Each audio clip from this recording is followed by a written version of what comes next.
السلام عليكم ورحمة الله وبركاته، ازيكم حبايب قلبي؟ عاملين ايه؟ يا رب تكونوا بخير وفي اتم صحة واحسن حال. صباح الفل على عيونكم، صباح الهنا، صباح الجمال، صباح السعادة. ايه رأيكم في الفطار الحلو ده؟ ايه رأيكم؟ عملت لكم تحفة فنية. تعالوا نشوف عملناها ازاي وعملنا ايه طريقتها سهلة جدا وكلنا بنحبها. وبما ان احنا في الشتاء بنعمل اي حاجة، كل حاجة بنفنن فيها وبنجدد فيها. وكل الشتاء بقى احنا عارفين ان الشتاء بتحب الاكل، فانا النهاردة قلت هعمل فطار سهل كده وسريع وكمان في نفس الوقت يفتح النفس. ايه رأيكم بقى؟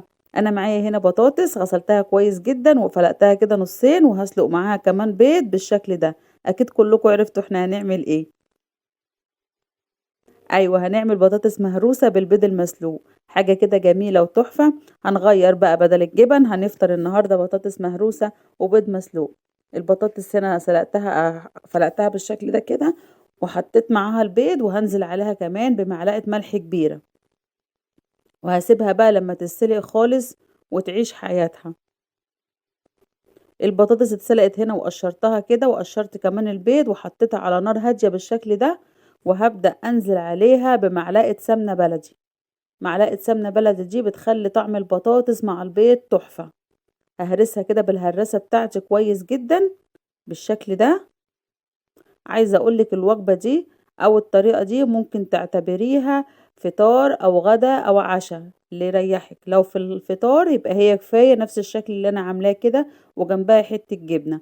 لو في الغدا ممكن تعملي جنبها بتنجان مخلل، وتعملي جنبها مش بالطماطم، هتبقى غدوة حلوة جدا، وحبة جرجير كده عسل، هتبقى وجبة حلوة قوي. وفي العشاء برضو هتبقى خفيفة زي كده. ممكن تعمليها سندوتشات كمان للمدارس، بتبقى جميلة جدا. انا عن نفسي عملتها لبنتي وعجبتها جدا. هقلبها كويس كده بقى بمعلقة السمنة عشان ساحت. واوريدي انا كده كده ايه هدوقها واشوف لو عايزة ملح هحط لها. انا كده كده كنت حاطه لها ملح في السليق فما احتاجتش ملح. معايا بقى جزرتين كده 3 حلوين، وقطعت كمان معاها خيار هقطعه كده بالورب بالقطاعة المشرشرة دي، بالورب كده عشان هنعمل الشكل اللي احنا شفناه في اول الفيديو. هنقطع برضو الجزر وهنقطع كمان الخيار بالشكل ده. يلا حبيبة قلبي قومي شجعي كده وغيري واعملي روتين كده حلو، واعملي فطار حلو كده يفتح نفسك. هتلاقي الدنيا بقت سهلة وجميلة على قلبك.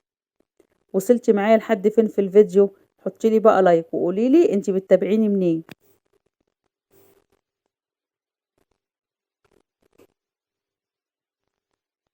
القطاعة دي حلوة أوي، بتسهل علينا حاجات كتير وبتعمل لنا الشكل الجميل ده. بقطع بيها البطاطس وبقطع بيها الجزر.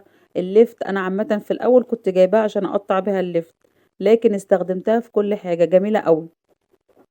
ممكن كمان لو عندك عجين ممكن تقطعي بيها. هنعمل بقى الشكل اللي احنا شفناه في أول الفيديو، حاجة سهلة وبسيطة جدا بأقل الإمكانيات وبأبسط الطرق. وعملنا حاجة حلوة وأسعدنا بيها نفسنا وأدخلنا السرور على حياتنا. جددي وفنني كده في فطارك او في غداكي او في عشاكي، هتبص تلاقي الدنيا بقت سهلة وحلوة وبسيطة. ربنا يا رب يصلح حالنا وحال المسلمين اجمعين. بصوا الجمال، بصوا الحلاوة، بأبسط حاجة وبأقل التكلفة وبأقل حاجة. عملت طبق حلو وفتح نفسنا على الفطار. يا رب طريقتي النهاردة تكون عجبتكم. لو عجبتكم اضغطولي بقى احلى لايك. بقية الخيار ده طبعا احنا هناكله جنب ايه؟ جنب الطبق الجميل التحفة الخرافة ده. انا بقى هبدأ في المكان الفاضي هنزل كده بالبطاطس وهتبقى تحفة فنية زي ما انتم شايفينها كده. ايه رأيكم في طبق النهاردة؟ يا رب النهاردة وصفتي تكون عجبتكم، ولو عجبتكم اضغطوا لي لايك وشير وسبسكرايب للقناة. واللي اول مرة يشوف قناتي يشترك ويفعل زر الجرس علشان يوصله اشعار بكل فيديو جديد احنا بننزله. استودعكم في رعاية الله وامنه، والسلام عليكم ورحمة الله وبركاته.